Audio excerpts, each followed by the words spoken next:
Good afternoon. Today we're going to read Chapter 4 of The Miraculous Journey of Edward Tulane. And before we start reading, there's just a couple things I want you to think about. I want you to remember that readers are thinkers. So whenever we're reading or whenever we're listening to a story, our minds should be always thinking about what we're reading, about what's going on in the text, maybe what's going to happen next. So just a little reminder that readers are thinkers. And while I'm reading, I'll be pausing throughout the story, having some questions to talk about. And then you see that I have the questions posted here that says, why do you think Pellegrina told the story of a princess who loved no one and cared for nothing? Does it remind you of any other characters in the story? These are questions that I want you to think about after we read this chapter, and then you could write your response in the Google Classroom, okay? So right here it says chapter 4. Notice we have Edward all tucked in a blanket looking nice and cozy.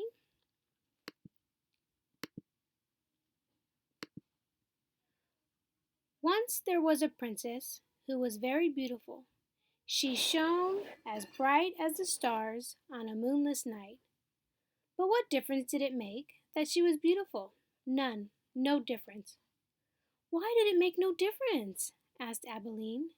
Because, said Pellegrina, she was a princess who loved no one and cared nothing for love, even though there were many who loved her. At this point in her story, Pellegrina stopped and looked right at Edward. She stared deep into his painted eyes. And again, Edward felt a shiver go through him. I just want to stop right there. And why do you think Pellegrina stared at Edward that way? When she said the princess loved no one, she stopped and she stared and she glared at Edward. Why do you think she looked at him that way? I just want you to be thinking about that, okay? And then I'm going to move on.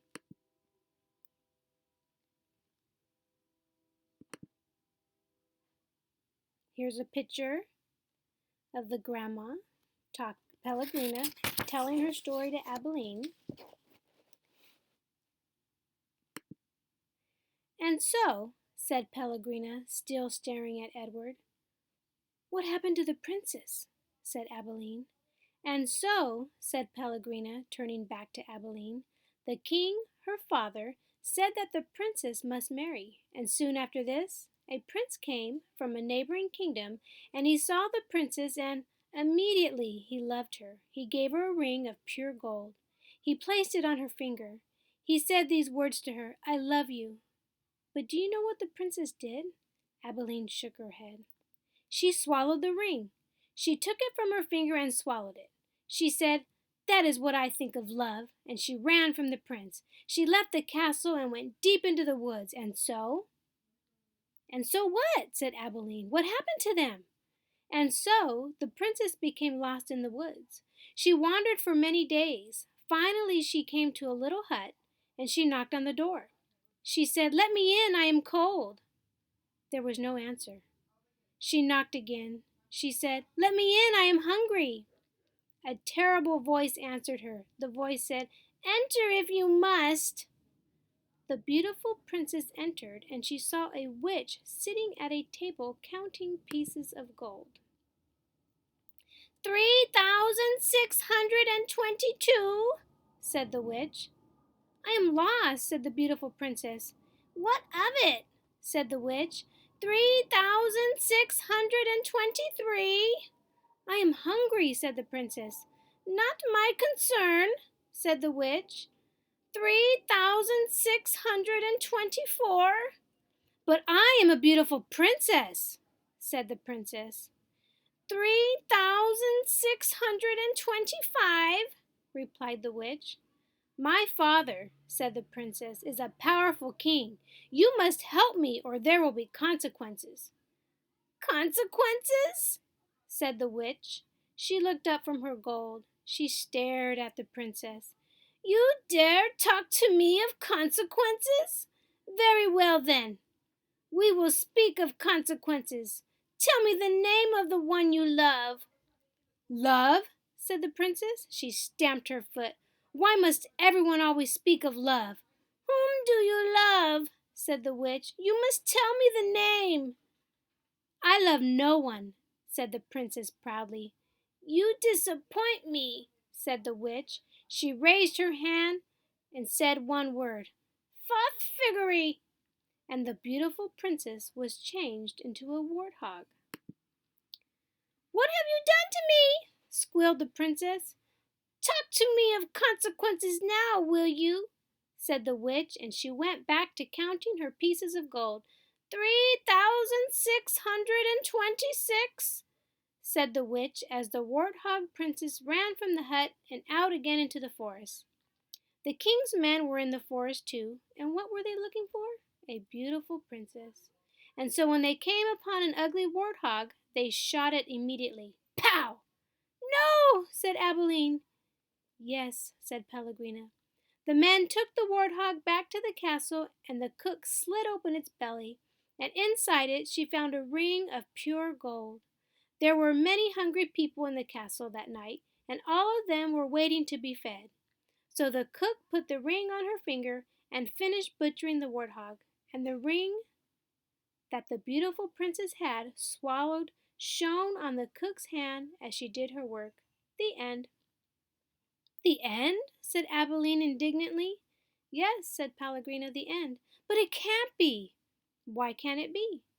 "Because it came too quickly. Because no one is living happily ever after. That's why." "Ah, and so?" Pellegrina nodded. She was quiet for a moment. "But answer me this. How can a story end happily if there is no love? But well, it is late, and you must go to sleep." I want to stop right there, and I want you to think about that. The grandmother Pellegrina told Abilene, "How can a story end happily if there is no love?" I want you to think about that. Can a story end happily if there's no love involved?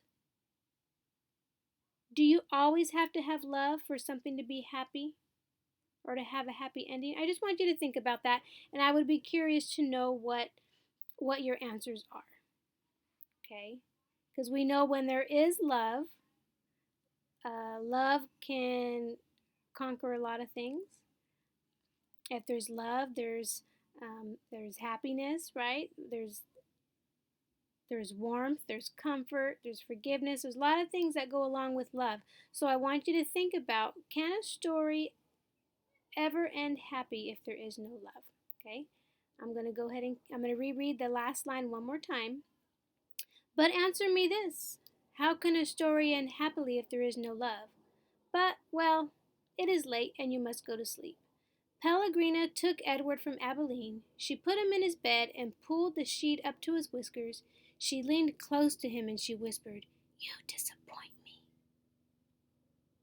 I wonder why she said that to Edward. That makes me think, what does Pellegrina think about Edward? First, she was glaring at him while she was telling the story, and now she's telling Edward that he disappoints her. I wonder why. If you have a parent or a sibling next to you right now, maybe you should talk about that. Why would he disappoint her? After the old lady left, Edward lay in his small bed and stared up at the ceiling. The story, he thought, had been pointless, but then most stories were. He thought of the princess and how she had become a warthog. How gruesome, how grotesque. What a terrible fate. "Edward," said Abilene, "I love you. I don't care how old I get, I will always love you." "Yes, yes," thought Edward. He continued to stare up at the ceiling. He was agitated for some reason that he could not name. He wished that Pellegrina had put him on his side so that he might look at the stars. And then he remembered Pellegrina's description of the beautiful princess. She shone as bright as the stars on a moonless night. For some reason, Edward found comfort in these words, and he repeated them to himself. As bright as the stars on a moonless night, as bright as the stars on a moonless night, over and over, until at last the first light of dawn appeared. So now that this chapter is over, I want you just to stop and think. Why do you think Pellegrina told the story of a princess who loved no one and cared for nothing? There has to be a reason why she told that story, and why she was telling it, she was glaring at Edward. That makes me think, does the story remind her of Edward?